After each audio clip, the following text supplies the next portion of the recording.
วันทากราบน้อมต่างดวงดอกซ่อมมาทุกบุภาตัวข้าม่อนน้อยกราบไหวทูลสาใจรัตนาสามดวงเก้าเงาไหวเจ้าสังฆะครูบาอาจารย์ตนกองวัดงามสั่งสอนม่อนค่าสั่งสอนม่อนค่าขอนอบน้อมในคุณพระรัตนตรัยอันมีคุณพระพุทธคุณพระธรรมคุณพระสงฆ์คุณรัตนะแก้วเจ้าต่างสามประการอันเป็นสรณะเป็นที่พึ่งแก่พุทธศาสนิกชนพุทธบริษัทชาวพุทธเฮาตั้งหลายขอย่อมือ10 นิ้วถวายความเคารพมายังครูบาอาจารย์พระเถรานุเถระครูบาสังฆาพระสังฆาธิการพระสงฆ์ทุกรูปทุกตนขอความสุขความเจริญในธรรมขอจงมีแก่ศรัทธาญาติโยมสาธุชนพุทธศาสนิกชนทุกท่านในโอกาสลำดับต่อไปนี้ก็จะนำทุกท่านเข้าสู่รายการธรรมะของทางสถานีวิทยุกระจายเสียงแม่ขจารย์โมเดิร์นเรดิโอ FM 94.50 เมกะเฮิรตซ์ทดลองประกอบกิจการในประเภทกิจการทางธุรกิจออกอากาศณอาคารเลขที่103หมู่ที่6บ้านสันมนาตำบลเมเจดีอำเภอเวียงป่าเป้าจังหวัดเชียงรายในรายการธรรมะบันเทิงใจลิงก์สัญญาณไปที่คลื่น 98.75 เมกะเฮิรตซ์วัดห้วยตองซักเรดิโออำเภอจอมตองจังหวัดเชียงใหม่วันนี้แหล่งนี้ก็มาพบปะกับรายการธรรมะบันเทิงใจทุกๆวันจันทร์และวันอังคารตั้งแต่เวลา 18:10 นาทีจนถึงเวลา 2 ทุ่มเราได้มาพบปะกันในการฟังรายการธรรมะฟังสาระคติธรรมตีได้นำมาจาก ความรู้แล้วก็ในหนังสือธรรมะแล้วก็ตลอดถึงพระธรรมเทศนาเอามาเทศบรรยายให้กับป้าอุ้ยแม่อุ้ยญาติโยมสาธุชนทั้งหลายได้ติดตามรับฟังในช่วงนี้ก็จัดรายการตามปกติโดยตนตัวตมาภาพพระครูประหลัดณัฐพงศ์จิตอุทัศิริเจ้าวาดวัดดอนจันทร์ตำบลเวียงกาหลงอำเภอเวียงป่าเป้าจังหวัดเชียงรายก็จะได้มาจัดรายการเฮือศรัทธาญาติโยมตามปกตินะตามปกติศรัทธามาปะกันอีกทั้งช่วงนี้เนาะก็เป็นช่วงของฟ้าของฝนของลมพายุนะก็ระมัดระวังกันโดยในเรื่องของอากาศดีมีการเปลี่ยนแปลงของอากาศก็บางครั้งก็มีเมฆมีหมอกมีฝนเป็นพื้นที่ไปบางพื้นที่อาจจะกระทบนักน้ำท่วมนอกจากพายุที่ผ่านมานั่นก็คือพายุคานแมงกี้เนาะกรมอุตุเปิ่นก็อัปเดตอยู่ตลอดเวลาศรัทธาจะเดินทางไปทางใดก็ติดตามเรื่องสภาพฝนฟ้าอากาศก็จะเป็นการดีเขาจะได้เตรียมพร้อมอาจจะปลูกนั้นปลูกนี่ก็ส่วนมากตอนนี้ก็เหมาะเจาะนะถ้าตังตีสูงน้อยเนาะตีดอนก็ยังบ่ค่อยอะละต่อใดเตื้อนะถ้ามันสูงตีสูงก็ปลูกพักปลูกไม้กันก็อาศัยน้ำฟ้าน้ำฝนในช่วงนี้แล้วก็การเปลี่ยนแปลงของฤดูหนาวตีบวกกับพายุโดยตอนนี้ก็มีศรัทธาญาติโยมได้ติดตามรับฟังอยู่หลายท่านนะเข้ามาฟังบอกว่าจะเป็นโยมแม่คำพงอุ่นบุญตันโยมแม่อุไรวันสันติการเปิดได้ติดตามรับฟังต่างไลฟ์สดต่างเฟซบุ๊กนะก็เข้ามาแล้วเนาะโยมป่อโยมแม่เขาได้ติดตามผ่านต่างเฟซบุ๊กอาตมาภาพวันนี้ก็มาจัดตามปกติเนอะศรัทธาโคเตียนี่บางครั้งเขาก็พอสภาพฝนฟ้าอากาศด้วยเนาะพอฝนฟ้าอากาศเป็นโดยบางครั้งบางทีเนี่ยสภาพมันบ่เอื้อก็ต้องงดก่อนเนี่ยตอนนี้ก็ปกติก็ระมัดระวังกันในเรื่องของฝนฟ้าอากาศเนาะป้าอุ้ยแม่อุ้ยก็จะเดินจะเหินจะเตียวก็ต้องระมัดระวังมันลื่นมันหมื่นก็ต้องใจสติพอสมควรเกาะกันกำกันเกี่ยวบัดนี้ฟังลูกฟังหยั่งและมันผ่านไปก็ยังความเสียหายให้หลายประเทศโดยเฉพาะต่างฟิลิปปินส์ต่างกัมพูชาบาเดียวนี่เต็มนี่นะมันเปลี่ยนทิศทางจะเข้าไทยแต่มันเปลี่ยนทิศทางไปลงกัมพูชาเนาะบ้านเฮานี่มีสิ่งศักดิ์สิทธิ์ปกปักรักษาเฮ้อนักเป็นเบาไปเฮือนักก็เป็นเบาแต่บางพื้นที่ก็ยังมีน้ำท่วมอยู่ตังอยุธยาตังอย่างหลายที่หลายต่างก็ติดตามข่าวสารที่มันเป็นประโยชน์ตลอดถึงข่าวสารแหล่งข่าวที่น่าเชื่อถือได้แหล่งข่าวที่น่าเชื่อถือโดยตลอดถึงเปิ้นก็ได้เตือนลูกเก่าไปลูกใหม่ก็จะเข้ามาแหมแล้วนะถ้าจะหนาวกันแต่เตรียมเสื้ออุ่นกันได้ละโอ้ยแม่อุ้ยจะไปทางใดศรัทธาญาติโยมเฮาเตรียมพกล่มจ้องหรือว่าผ้ากันฝนอย่างเอาไว้เถอะมันป้องกันดีกว่าแก้เดินทางไก่เดินทางเข้าไปเข้าป่าวังนี้ก็บัแนะนำเลยศรัทธาผ่านดอยสไลด์หน้านี่อย่างโป่งศรัทธาพักหวานก็เริ่มโป่งแล้วเนาะ พักหวานก็เริ่มโป่งมีมาแล้วนะมีมาละกรมอุตุนิยมวิทยาเพิ่นก็อัปเดตพายุลูกใหม่อันนี้ชื่อว่าฟงวองแต่ย่ำเพิ่นบอกเข้าไทยวะแต่ก็อ่อนกำลังลงความกดอากาศก็ต่ำแล้วฝนตกหนักมานี่เนาะวันที่7มานี่วันที่7พฤศจิกาเพิ่นก็รายงานตั้งแต่นั้นเพิ่นก็รายงานเกี่ยวกับติดตามพายุอย่างนะฟงวอง ฟงวองนี่วะในมหาสมุทรแปซิฟิกจื่อพายุแต่ละลูกนี่นะศรัทธามันต่างกันเขาไปพอเดี๋ยวก็จื่อญี่ปุ่นเดี๋ยวก็จื่อไทยเดี๋ยวก็จื่อไปยังบ่ฮู้ผีเบาเดี๋ยวก็จื่อเจ๊กจื่อจีนน่ะก็ลองไปศึกษาว่าเป็นยังอี้เปิ่นจะแต่ละประเทศนี่คัดเอาไว้สัก10จื่อสมมติรอบแรกนี่เนาะแต่ละประเทศส่งจื่อเข้าไปแล้วก็ซับเปลี่ยนซับกันว่าลูกนี่เซตจะเอาประเทศอย่างต่อลันจื่อมาถ้าเป็นจื่อที่เขาฟังเข้าใจนี่ก็คือเป็นไทยแน่นอนหรือว่าเป็นประเทศลาวในโซนของเขาเนี่ยในเอเชียเขาเนี่ย เป็นญี่ปุ่นกาเป็นเกาหลีเป็นเวียดนามนะเปิ่นก็ตั้งจื่อลมพายุเราเนี่ยเขาฟังเดี๋ยวก็เป็นจื่อไทยเดี๋ยวก็เป็นจื่อจีนมันเป็นใจอีนะสถาถ้ามดแล้วแต่ละประเทศก็ต้องทรงจื่อพายุแต่งจื่อไปไหมนะน่าติดแต่งงามๆหน่อยเนาะ ทั้งเกิดจื่อจัดงามนะอย่างพายุบุษบาอย่าถล่มกันนำเลยอย่างคันเมื่อกี้นี่ก็ถล่มตั้งฟิลิปปินส์ถล่มเขมรกัมพูชานักนะป้าป้านบ้านจองหอเงินประชาชนกว่า20,000 ครัวเรือนมีที่อยู่อาศัยแต่ก็บดีตื่นตระหนกนะคาดการว่าจะมาเข้าไทยใกล้เนาะแต่ก็บดีตื่นตระหนกและก็บดีฉลาดใจขนาดคิดว่ามันจะเข้าไทยละเตือนละแต่ว่ามันก็เปลี่ยนทิศทางติดลูกติดพันมาแต่ฟงวองนี่มาแน่ฟงวองมาแน่อาจจะมาเข้าไทยเต็มๆอาจจะโดนหางอาจจะฝนตกนักมือครึ่งก็ได้เนาะก็เรื่องสุขภาพเนาะเพราะแม่เขาอยู่ทุกวันนี้เนาะเขาก็ไม่อยากเกิดเป็นวัดเป็นเหมยเป็นไข้กันมันมากับสภาพอากาศแบบนี้อนุโมทนาแม่จันโตยแม่จันไปยุกก็เข้ามาติดตามรับฟังโยมแม่อุไรวันสัมติการแม่คำพงอุ่นบุญตาลติดตามรับฟังอยู่รายการธรรมะบันเทิงใจคนเฮากูวันก็แน่นอนว่าเฮาอยากเจ็บไข้ที่ป่วยอยากจะแข็งแรงแต่ก็มันเปลี่ยนไปบ่ได้บางทีสภาพร่างกายของเฮาบ่สามารถที่จะยังรู้ว่ามันจะ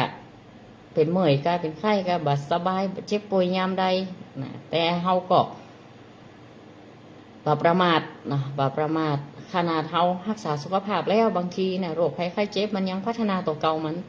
อาจจะมาตั้งอาหารสภาพฝนฟ้าอากาศต่างๆทั้งหมดนี้เนี่ยบางทีมันเกิดขึ้นก็เพราะว่าอย่างก็เพราะว่าปัจจัยหลายๆอย่างบอกว่าสภาพอากาศก็ดีหรือว่าพฤติกรรมการอยู่การกินการใช้ชีวิตของเฮาบางทีก็เป็นไปด้วยความประมาท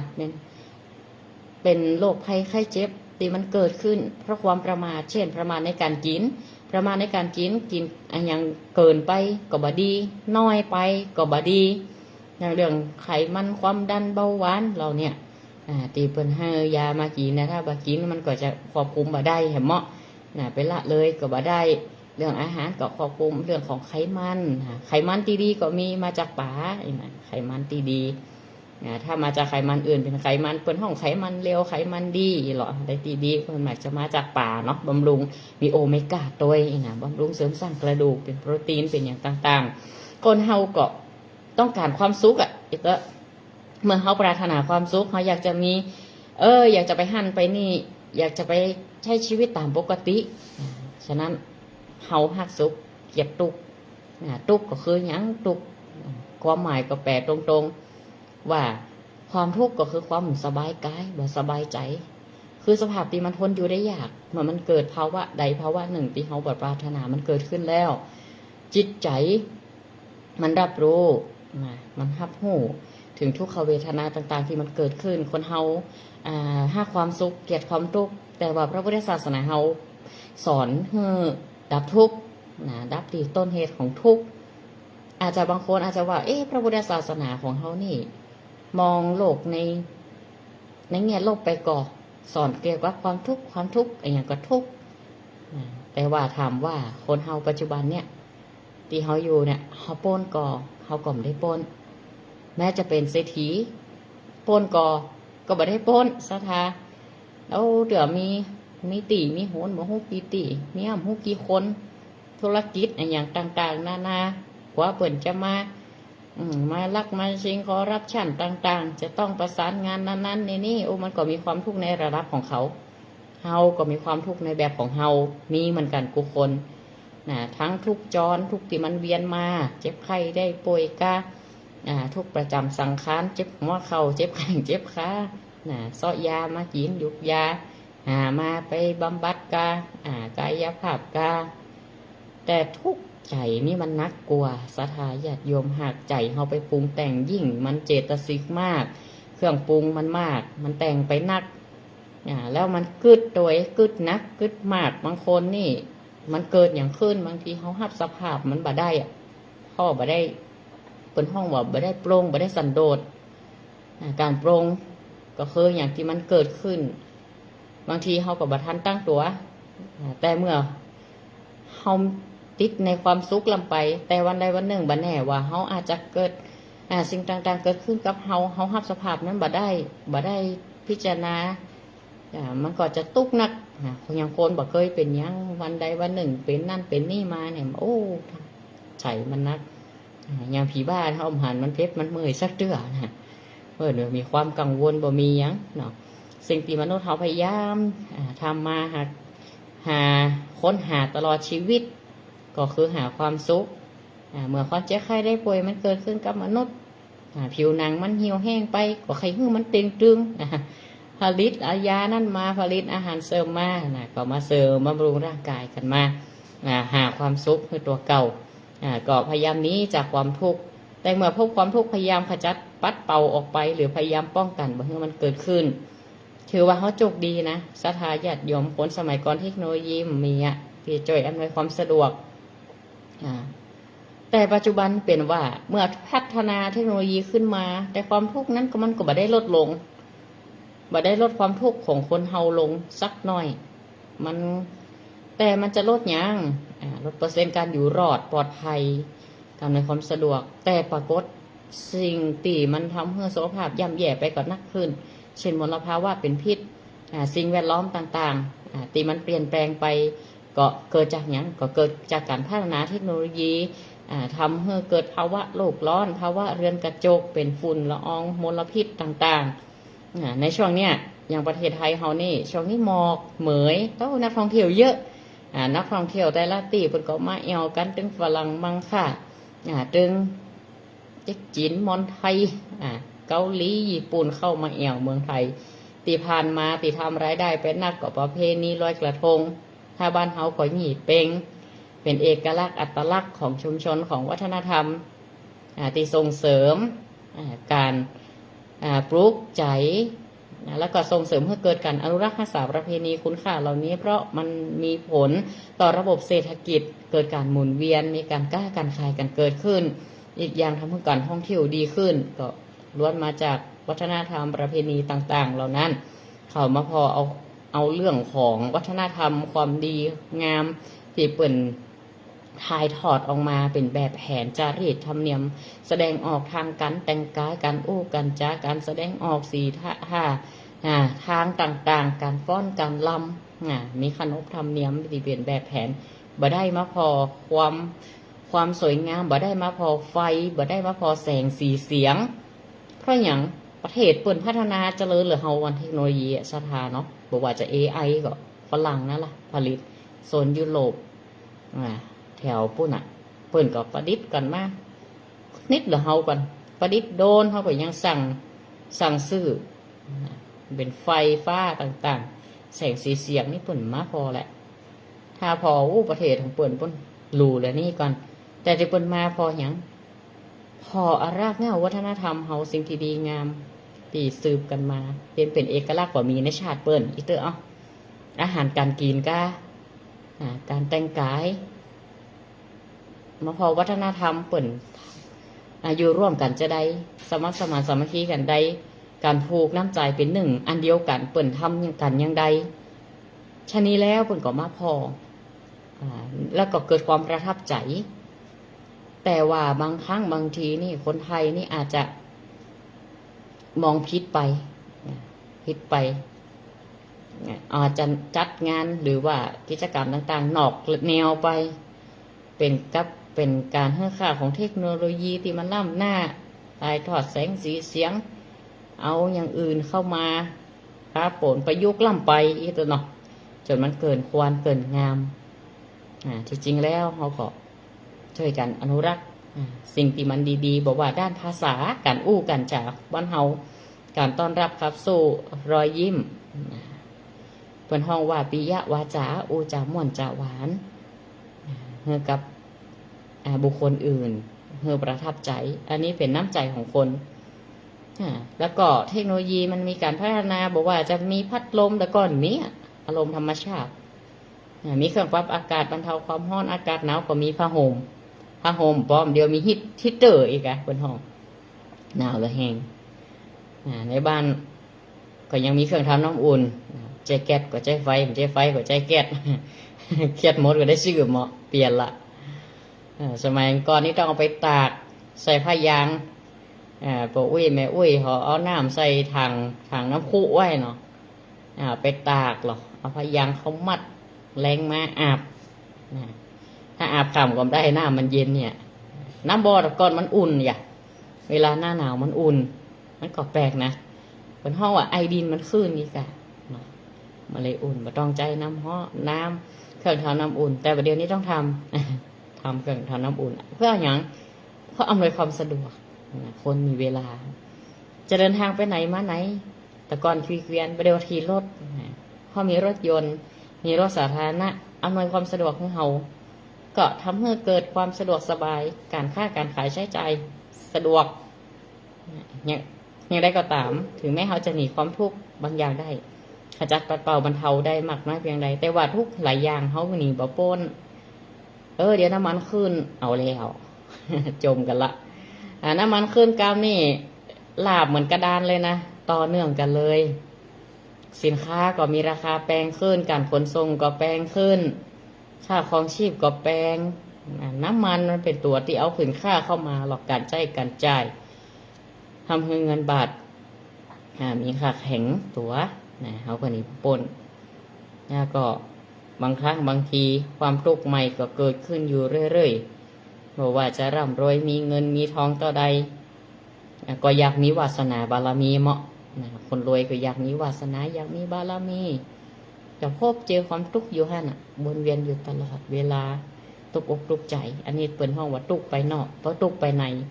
ของเฮาสถาญาติโยมเฮาตุกตั้งนอกยังแควนกว่านอนยังอุ่นอยู่นอนยังรับสนิทอยู่แต่ถ้าตุกใจเนาะเศรษฐกิจจะล่มบริษัทจะพยุงไว้ได้ก็เศรษฐกิจประเดี๋ยวก็ยังได้เป็นยังได้คนละครึ่งละกลางก็จะเป็นยังได้นะใครใจซิดแล้วห้องเนาะใครมันใจซิดมันผูกมันจะเอาปิกแล้วเนอะคนละเกิงนะได้ยินข่าวตัวจะมีเฟส2ทุกเจ้าได้ก็ทุกเจ้าก็ได้กะใจจะหมดละ ใจจะหมดละแต่ก็ต้องเติมเพื่อนนะคนละเกิงอันเปิดห้องกับคนละครึ่งแต่ฉะนั้นทางนี้เนาะทุกในแบบของคารวะก็ทุกในแบบของคารวะนะบางทีก็ทุกเจ้าก็มีเนาะเกิดแป้งหันแป้งนี่บ่เกิดบ่แป้งเขาก็ว่าเกิดแป้งก็ว่าช่างเงินช่างทองเหมาะอีน่ะมันก็มีหลายอันหลายอย่างพยายามคนละครึ่งนะ คนละครึ่งเหมือนนโยบายรัฐบาลสถาเขาก็ต้องยอมรับเนาะสภาวะตีเศรษฐกิจมันจะมั่นคงมันเปลี่ยนกันอย่างได้เปลี่ยนทั่วโลกความทุกข์ก็อยู่ทั่วทุกข์ก็อยู่ทั่วแม้จะบรรเทาจะใดแต่ขอบัดเพื่อตุกใจก็พอละสถาญาติโยมตุกตียิ่งใหญ่ตุกจิตตุกอกตุกใจตุกจากการพลัดพรากเป็นตุกตียังยิ่งใหญ่แม้ว่าจะยิ่งใหญ่แค่ไหนก็สามารถหลีกหนีความสูญเสียเช่นการพลัดพรากจากของรักของเจริญใจปรารถนาสิ่งใดไม่ได้สิ่งนั้นนั่นก็คือทุกข์อันนี้เป็นทุกข์พ่อก็ลูกตายเมียตายผัวตายเรื่องนี้เกิดขึ้นได้กับคนอย่าว่าเลยศรัทธาญาติโยมมันเมื่อมีเกิดมันก็ต้องมีตายแน่นอนเราต้องทำใจถ้าคนมีเกิดก็ต้องมีตายถ้าไม่อยากตายก็ต้องบ่เกิดน่ะพาย้อนมาถามแล้วพระพุทธศาสนาบ่ได้เป็นศาสนาที่คิดในเชิงลบแต่คิดในสภาวะที่เป็นจริงที่มันเกิดเมื่อเฮาใครตายอย่างเงี้ยได้ก็บ่ต้องเกิดสาเหตุใดอย่างได้บ่เพื่อเกิดก็มันทำคุณงามความดีศีลทานภาวนาพัฒนาจิตใจของเฮาเพื่อได้ธรรมะศึกษาธรรมะหากว่าย่ำบรรลุในภพนี้ก็ขอภพต่อไปขอเพื่อมันเจริญโดยปัญญาสติปัญญาอันเกิดจากการเป็นพหูสูตรก็ดีได้ยินได้ฟังมานักก็ดีเจอจากการสดับมาการบำเพ็ญบารมีมาอย่างพระพุทธองค์เนี่ยจะเป็นพระพุทธเจ้าตรัสรู้ก็บัจจัยว่าง่ายๆโอ้บางจัดนี่ก็นักหนาสาหัสสากันเลยชาทายังเกิดเป็นพระปุริทัตก็แทบจะตายถ้าบารมีตีสั่งสมมาบันแหน่บันแน่นหากว่าบ่มีบริวารจ่อยก็นักแกเหมือนกันแต่ละชาติเหมือนชาติที่เป็นพระมหาชนกก็เกือบไปละ ก็บ่ใจว่าโอ้ยเป็นพระเจ้านี่มันง่ายครับโอ้ลองไปศึกษาพอแต่ละจาดเปิ้นนี่นักหนาสาหัสปอกควันแต่เปิ้นบ่ได้ละทิ้งความเพียรในการสร้างกุศลคุณงามความดีอย่างเฮากูวันนี้เฮาดูโทรทัศน์ก็อินไปตัวกับสื่อนำเสนอเรื่องใดแต่ใจไปติดอยู่หั่นละผูกกับสิ่งนั้นละโดยประธานพิจารณาแล้วก็บอกหู้ตัวเอาความทุกข์เข้าสู่จิตใจของเฮาเหมือนว่าเฮาอยู่ในสถานการณ์นั่นเอง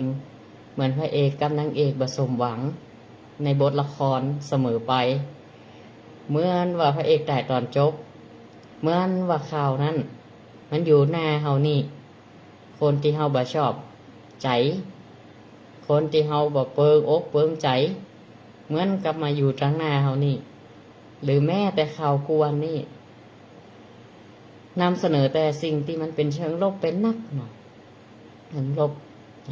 บางทีก็เรื่องของสีต่างๆสีกากีวงการสีเหลืองกาหยังกาอินไปตัวจนเสมือนว่าเกิดขึ้นตรงหน้าเฮาเฮาเลยบัดตันพิจารณาว่ามันเกิดที่ไหนมันเกิดที่ไหนมันเกิดอย่างใดเกิดเพราะหยังเฮาฟังข่าวเสพข่าวเฮาได้ข้อคิดใดเฮาได้ประโยชน์อย่างหยังแล้วเฮาจะปฏิบัติอย่างใดบ่ได้คิดแต่เมื่อพอข่าวเกิดความรู้สึกเกิดความอินไปโดยข่าวแล้วก็ทำให้เกิดตุกใจด้วยหู้ตัวมันทานตั้งตัวเกิดอารมณ์ฉุนเฉียวเกิดอย่างต่างๆอันบอกเกิดคอมเมนต์ในอย่างที่ต่างๆนานาที่มันเกินแสดงความคิดความเห็นกันในข้อความต่างๆแต่ขาดหลักการพิจารณาไปก่อนจะถูกจะผิดจะได้หู้ขอค่าได้คอมเมนต์เอาไว้อันนี้ความผิดที่เกิดจากมโนกรรมมโนเกิดจากจิตที่มีเจตนาอยู่แล้วก็มันตุกที่ไหนก็ตุกที่ใจน่ะใจเฮาไปปรุงแต่งเนี่ยเพราะขาดความพิจารณาอันยังก็เก็บมาหมดแต่ได้ถามว่าที่เฮาหันเฮาหู้ตาดูหูฟังสมองคิดนี่เฮาได้มาแยกแยะได้พิจารณาเฮาเปิดสื่อเฮาเปิดทวารเฮาเห็นหมดเปิดตึงตาฟังตึงตาตึงหูได้ยินเนี่ยใจก็บ่ได้พิจารณาอินไปตัวมันก็หับมาตกนักดินจิตใจของเฮานี่กะบางเตือรับก็บ่สนิทเอาไปเก็บไปรับไปฝันเพิ่นยิงกันปุ่นชายแดนปุ่นเหมือนกับว่าจะได้ไปกำปืนอยู่ชายแดนด้วยปืนก็มีหลายอันหลายอย่างเนาะสถาญาติโยมก็สิ่งก็อย่างมันเกิดมันตั้งขึ้นมันดับไปเฮาก็ได้เพียงส่งกำลังใจนะอย่างกับเหตุเรื่องของดินแดนเรื่องของต่างๆที่ออกกูมือกูวันนี่ก็เอากระเรื่องแล้วนะกูช่องนะกูช่องมันก็อยู่ตีหลายๆฝ่ายตัวเฮาคนเดียวจะไปจ่วยเปิ้นก็คนเดียวอิ่มเฮาคนเดียวมันบ่ได้สถาเฮาเลือกไผมาพูดตัวแทนเฮาเป็นไผนั่นเนี่ยอย่างใดพ่องสมัยหน้าก็ต้องคิดละประมาณนี้เราต้องรู้เหตุรู้ผลรู้ตนรู้การรู้ประมาณรู้ชุมชนกาละรู้สถานที่ทุกคนมีหน้าที่ของตัวเก่า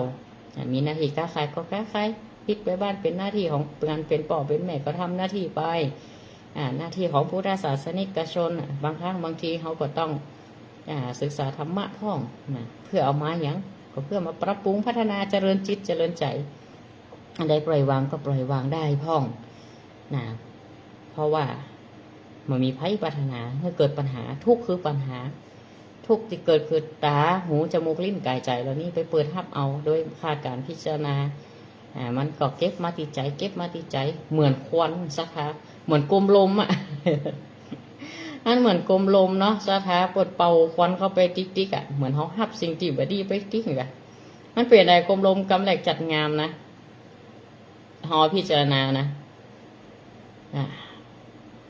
อัดเข่าดำไปเหี้ยดำไปถึงกระดาษยิงเอาน้ำมันกักเนี่ยใส่ยิงดำติ๊กเอาเข้าจะปล่อยบักกะจังวะโผล่ไปเหี้ยยังใจเขาเนี่ยกะบ่ได้ พัฒนาจิตใจของเฮาบ่ได้เจริญสติบ่ได้เจริญปัญญาบ่ได้ปล่อยวางพ่องบักกะให้มันพอดีพอควรกับการดำเนินชีวิตของเฮาเอาเข้าโฮมเข้าวากเนี่ยควันออกบึ่งเหมือนใจคนเฮานี่กะมันแตกกลายเป็นมิจฉาทิฐิไปเหี่ยก็มี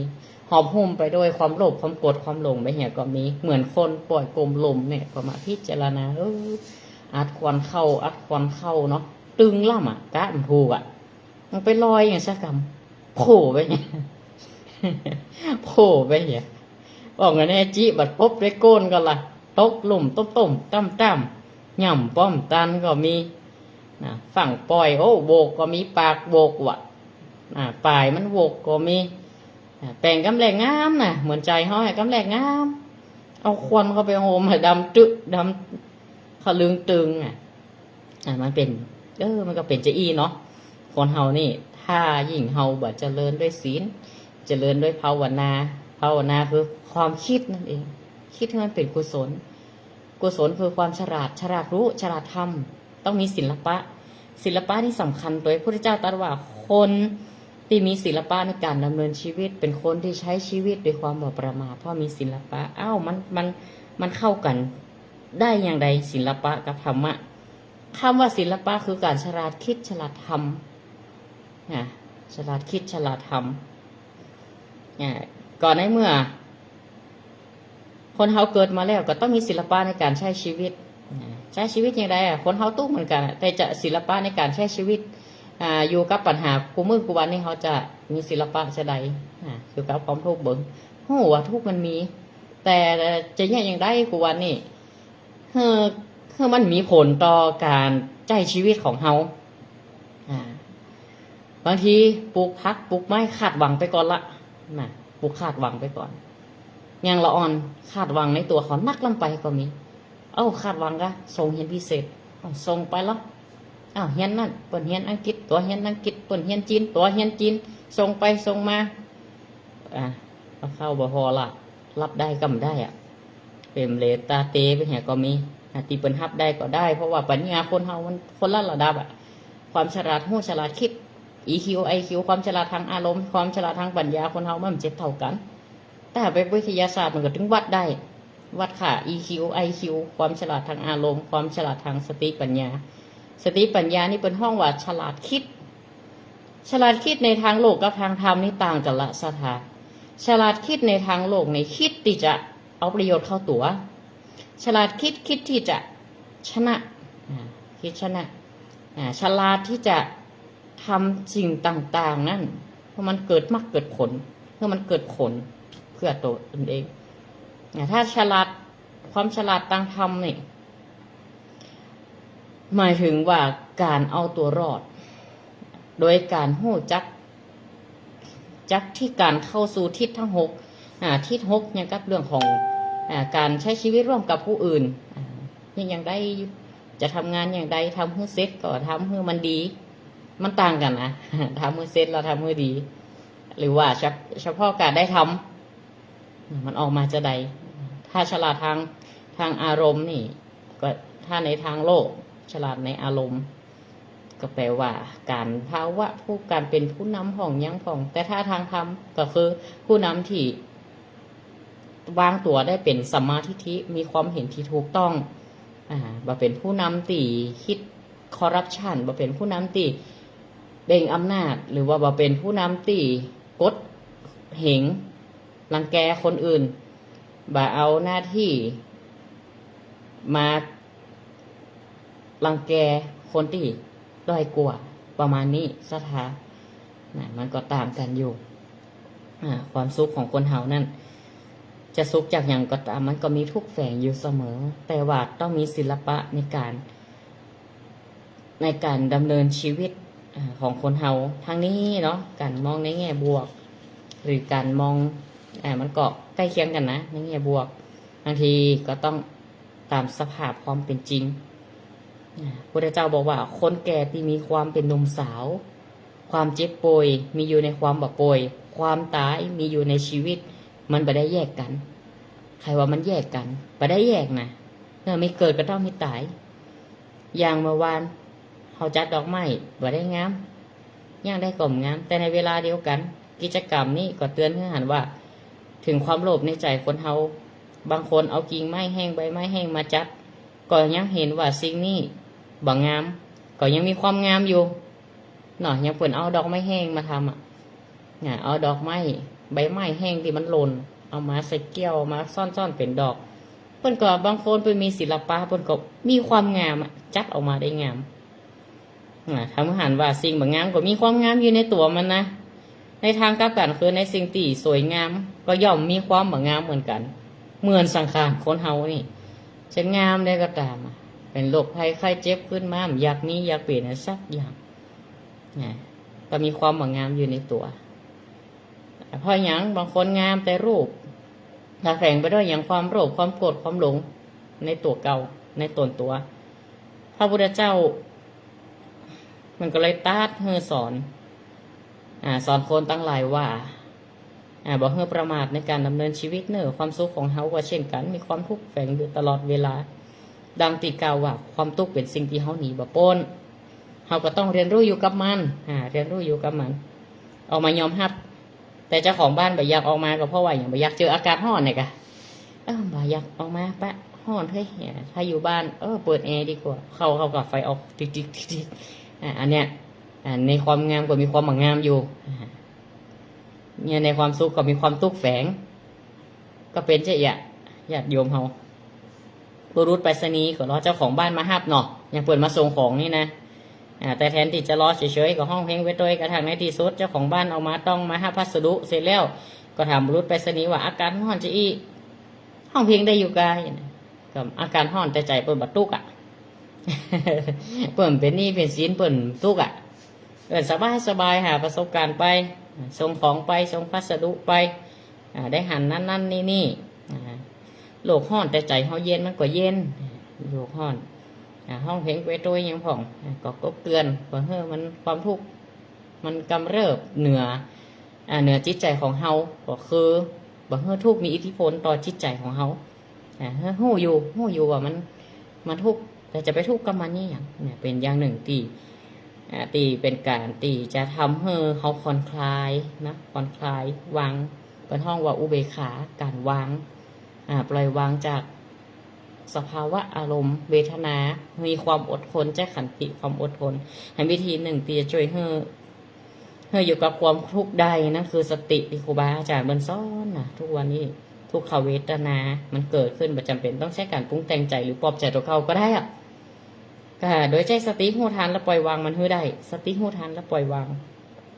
ยังกับกายดิมปวดที่มันเกิดขึ้นถ้าเผลอไปปวดใจขึ้นมาแหมเจ็บใจมันปวดติ๊กอีน่ะเมื่อเวลาห้อนอากาศเดียวอากาศห้อนแหมเอามาเปาะแหมใจกระวนกระวายแหมเอาเข้าปรุงแต่งขึ้นเรื่อยๆอย่างมาจับมาต้องน้อยก็ปรุงแต่งละไข่อู้บะทูประสบอารมณ์บะทูหูกำคืนแต่อึดทุกขเวทนาเป็นเรื่องของกายส่วนความทุกข์ทรมานนั้นเป็นเรื่องของใจสถาเวลาทุกข์กันเกิดขึ้นกับเขาถ้าปฏิเสธพักใสก็ยิ่งทุกข์เข้าไปใหญ่นะแต่ถ้าเขามีสติพอใจดูความคิดที่มันปรุงแต่งล็อกหันใจดีมันคุณเครื่องตีโพยตีพายไปหรือเห็นทุกขเวทนาความเจ็บความปวดเขาก็ปล่อยวางเขาก็หูมันปวดเมื่อนั้นความทุกข์ก็จะคลายไปบางทีก็สงบขึ้นมาทันทีเขาเรียนรู้กับทุกขเวทนาเพื่อได้ยังเฮาปฏิบัติธรรมหรือนักปฏิบัติธรรมเนี่ยที่เปิ่นได้เรียนได้รู้ปฏิบัติมาสม่ำเสมอเนี่ยก็อยู่กับความทุกข์เพื่อได้แต่บ่ได้ช่วยแต่บ่ใจว่าด้วยความอดทนดีกว่านั้นก็คืออยู่กับมันโดยอาศัยสติความระลึกหูตัวหูเนื้อหูตัวของเฮาดูจิตดูใจพอมันไปปรุงแต่งอย่างใดที่มันปวดนั่นมันอย่างใดเฮาพยายามปล่อยวางเพื่อทันเพื่อเร็วคนเฮาสามารถรักษาใจเฮาสงบกายก็มันก็จะบ่มีเวทนาเกิดขึ้นนักนะอันนี้ก็เป็นเรื่องของการบรรยายธรรมะในวันนี้เกี่ยวกับในเรื่องของคนเฮาเนี่ยเจอกับสภาพของความทุกข์มานักทุกข์สัพพะทุกข์อย่างเปิดว่าทุกข์ไร้แปดทุกข์สัพพะทุกข์ หลายอันหลายอย่างทุกข์จรทุกข์ประจำสังขารก็เพราะมันบางทีเฮาไปหาคนเดียวก็มีเพราะอย่างเพราะกิเลส3ตัวความโลภก็ดีความโกรธก็ดีความหลงบ่ฮู้จริงก็ดีบัดเดียวนี้ความทุกข์มันเกิดง่ายแม้แต่เปิดโทรศัพท์ หันซื้อนั่นซื้อนี่มีอารมณ์คล้อยตามละจิตใจอินไปด้วยเปิ้นอินไปตัววิธีอยู่กับความทุกข์ด้วยสติก็ต้องเริ่มจากตระหนักว่าความทุกข์มันเกิดขึ้นเพราะเผลอบางทีลืมตัวหรือมีสติเมื่อใดเฮาลืมตัวตนตัวก็เกิดขึ้นล่ะนี่อาจจะหันเป็นลูกเป็นหลังปวดแขนปวดขาปวดอย่างใดอย่างนั่นอันนี้ถ้าตอนนี้เฮาบ่เข้าใจก็เป็นอย่างก็ลองสังเกตว่าจะได้เฮาถึงลืมตัวฮะก็รู้สึกว่าทุกข์มันห้อนก็เพราะลืมตัวถ้าใจมีสติปรุงแต่งขึ้นมามันก็ทุกข์นะเมื่อเฮาดูสภาพโดยใจเป็นกลางๆบ่ยินดียินให้กับมันบ่พักใสแล้วก็บอกไฟว่าเฮาดูกายดูใจเวทนาเวลามันเกิดโดยปรุงแต่งมันก็จะเมตติกิริยาต่อมันแล้วเนี่ยก็จะหันว่ามันมีอยู่นะมันมีอยู่แต่มันทำให้อย่างใจเฮาบ่ได้มันปวดไปแต่เฮารักษาใจให้เข้มแข็งกับปอฉะนั้นศิลปะการดำเนินชีวิตเนี่ยมันจึงสำคัญในยุคปัจจุบันเทคโนโลยีมันกระโดดก้าวหน้ามันอาจตอบโจทย์อำนวยความสะดวกให้แก่เฮาแต่ว่ามันถามว่ามันจ้อยเฮาป้นตุกได้หมดก็บ่ได้นะคิดว่าสร้างเทคโนโลยีมาเพื่ออำนวยความสะดวกแต่มันกลับทิ้งความทุกข์เอาไว้อยู่ก็คือปัญหาไว้อยู่กาไฟกาใช้จ่ายที่เพิ่มเติมกาจีปะทะอีกทั้งแต่ก่อนอากาศดีบัดเดียวเป็นอย่างใดอากาศแปรปรวนสภาพฟ้าอากาศบัดเดียวนี่ขนาดหน้าหนาวก็มีพายุเนาะหน้าหนาวพายุก็เข้าบางทีฝนตกตยหนาวตยบางทีหน้าร้อนกลายเป็นหนาวก็มีหลายอย่างบอกเกิดแห่งศิลปะนี่จึงสำคัญฉลาดคิดฉลาดรู้ฉลาดทำเมื่อคนเฮานี่เฮาศรัทธาในพระพุทธศาสนาเฮาก็ทุ่มเทอุทิศกับสิ่งดีๆเฮาก็เคารพศรัทธาน้อมนำเอาหลักธรรมมาปฏิบัติโดยเฉพาะหลักของศีล 5ที่มันได้ส่งเสริมในเรื่องของจริยธรรมศีลธรรมเช่นนะว่าเราจะทำอย่างใดเมื่อศีล 5เกิดขึ้นในสังคมเพราะคนรักษาศีล 5นี่มันจะไปเกิดอย่างขึ้นมันจะยังข้อศีลข้อที่1เนี่ยเวลาเขาบ่ฆ่าสัตว์บ่เบียดเบียนคนอื่นเนี่ยมันจะเกิดอย่างขึ้นคนมีเมตตาแต่เมื่อคนมีเมตตาขึ้นแล้วเนี่ยการฆ่ากันทะเลาะเบาะแว้งการเบียดเบียนกันข่มเหงมันจะบ่เกิดขึ้นอย่างศีลข้อที่2ห้ามลักทรัพย์อย่างมันจะเกิดขึ้นคนจะประกอบสัมมาอาชีพเมื่อคนมีอาชีพมีสัมมาอาชีพแล้วคนจะบ่ไปลักไปจกศีลข้อที่3คือต้องถือเรื่องของสัจจะความจริงความซื่อสัตย์สุจริตต่อกันและกันบ่ใจเฉพาะเรื่องของกู่ครองรวมไปถึงการทำงานร่วมกันการลงทุนด้วยกันอย่างเจ้าบ้านเจ้าจองเนาะก็ต้องมีความซื่อสัตย์สุจริตในการกล้าการขายมีความจริงใจต่อกันเพื่อนบ้านเดียวกันช่วยเหลือกันมีความจริงใจต่อกันหรือว่าความเคารพเรื่องของความเคารพศีลข้อ4มุสาวาทก็ต้องถือเรื่องของสัจจะมุสาวาทพูดเท็จพูดปดจ่อเสียดคำหยาบเพ้อเจ้อบางครั้งบางทีเนี่ยกรรมโอ้นี่มันทำให้เกิดสงครามได้แค่กรรมเดียวเกิดไฟลุกได้ฉะนั้นเปิดเลยมีการทูตในการเจรจาเรื่องต่างๆเวลาเกิดปัญหาประเทศนั้นประเทศนี้เพราะอย่างก็เพราะว่าจากรรมโอ้เนี่ย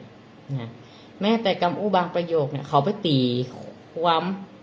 นักข่าวหลายสำนักไปตีกันไปตีความกันไปเลยก็มีหลายอันหลายอย่างก็ไปตีความกันฉะนั้นแล้วต้องถือเรื่องของความจริงสัจจะความจริงข้อสุดท้ายนี่ก็คือเพื่อจะให้คนเฮามีปัญญาตีมันบั่นทอนปัญญาคนเฮานั่นบั่นทอนคนในประเทศนั่นประเทศใดดีมันมียาเสพติดก็ดีเรื่องของสิ่งเสพติดหรือว่าสิ่งเมาอย่างต่างๆสุราเมลัยคือกินแบบบัญญังนี่นะกินบัญญังมันจะไปทำให้ร่างกายจิตใจเสื่อมไปด้วยครับมันก็พันปลาเมื่อศีลข้ออื่นๆพิษไปด้วยกัน เพราะมันขาดสติทั้งที่พระพุทธศาสนาสอนให้คนมีสติเพราะสติการตื่นหู้ตื่นเพื่อมาเข้าใจโลกเข้าใจธรรมเข้าใจการใช้ชีวิตเข้าใจทุกข์เข้าใจกับอยู่ในอยู่กับปัญหามันมีประสิทธิภาพนะว่ามีภัยจะมีทุกข์พระพุทธเจ้าก็มีความทุกข์ทุกข์เป็นอย่างไรพระพุทธเจ้าตอนบัดได้บวชทุกข์ได้หันเนี่ยเปิดถึงออกบวชเปิดก็สามารถล่วงพ้นความทุกข์ได้พระพุทธเจ้าเดิมทีก็มีความทุกข์นั่นแหละมีความทุกข์แน่นอนหากหวั่นใจพระอริยบุคคลขั้นอรหันต์พระอรหันต์นี่เปิ่นพ้นจากกิเลสละก็เปิ่นพยายามศึกษาหันเทวทูต5บังเกิดขึ้นเนี่ยความเกิดความแก่ความเจ็บตาย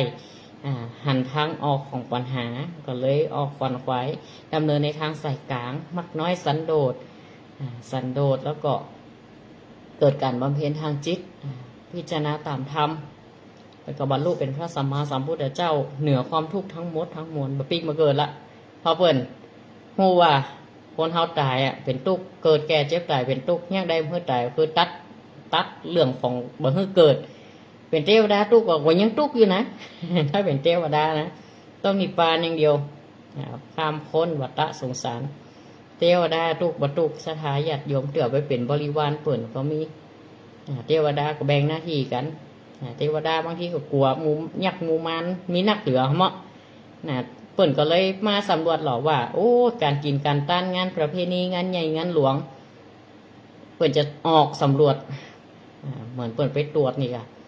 บัดเดียวนี้คนเฮามนุษย์คนเฮานี่ยังทำความดีกันนักอยู่ก่อยังนักอยู่ก่อรักษาอยู่ก่อกี่เฮาเจิญเทวดาเปิ่นมาอนุโมทนาต้านหันเข้าขันน้ำเฮาต้านหาเทวดาด้วยหรอเปิ่นก็ยังแย่เปิ่นก็ว่าหมู่มนุษย์ยังมันสร้างบุญบารมีมันฮือทานศีลภาวนาอยู่โลเขาก็จะดีอกดีใจเพราะในขณะนั้นคนดีจะนักเทวบุตรเทวดาจะเกิดนักแต่หากว่ามนุษย์ค่ะละเหี่ยซึ่งการทานก็ดีศีลก็ดีการปฏิบัติธรรมภาวนาก็ดีสื่อสารน้ำธรรมคำสอนก็ดีตามนั้นมารจะมีอำนาจโดนจิตโดนใจของทุกคนประพฤติในความติบดีบางงามในสร้างในเรื่องของอกุศลเทวดาคนก็ประชุมกันหรอ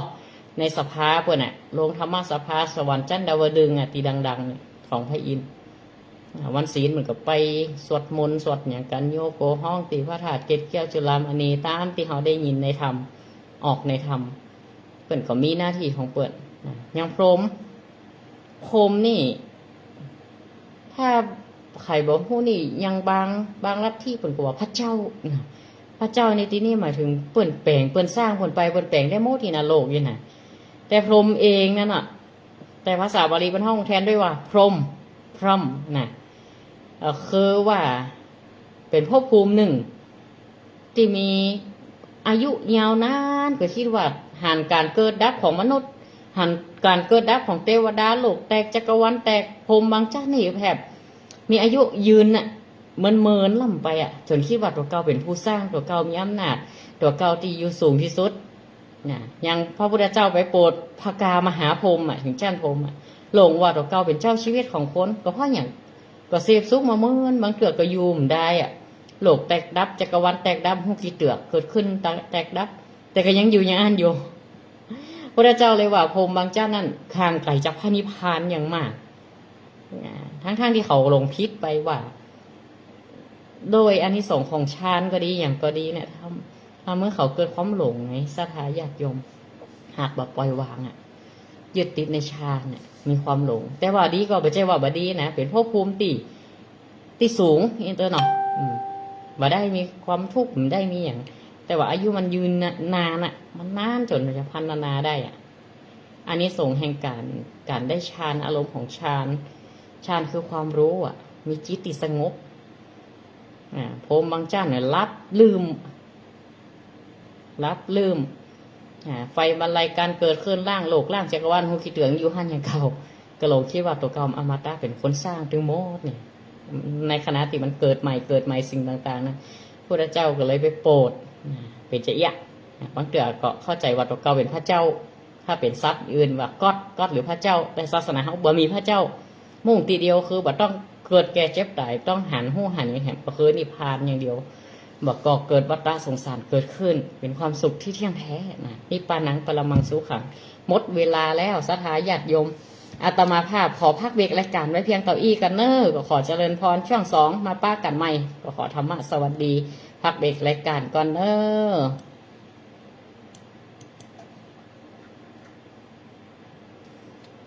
โอ้เต็ดไปเต็ดมาเวลาหมดศรัทธาญาติโยมอนุโมทนาเทเนอร์โอ้มีศรัทธาเข้ามาติดตามรัตนาใจสวัสดิ์นะอนุโมทนาปู่ปานเนาะเฟซบุ๊กแล้วก็เฟซบุ๊กชื่อว่าแม่เรนูชัยวงศ์นะอนุโมทนาติดตามรับฟังเนาะวันนี้ก็เป็นบรรยายสพเพเหระกันไปก่อนวันพุธก็จะเป็นเรื่องของพระมหาอุปคุตมัดพญามารนี่บัดจบจะเนอพระมหาอุปคุตมัดพญามารบัดจบเตื้อปิ้งมาฟังกันวันพรุ่งนี้เวลาเดิม 18:10 น.จนถึงเวลา 2 ทุ่มมาฟังกันต่ออุปคุตมัดพญามารสัญญาณชัดเจนกันเนาะญาติโยมศรัทธาติดตามตั้งบ้านตั้งจองก็คอมเมนต์มาได้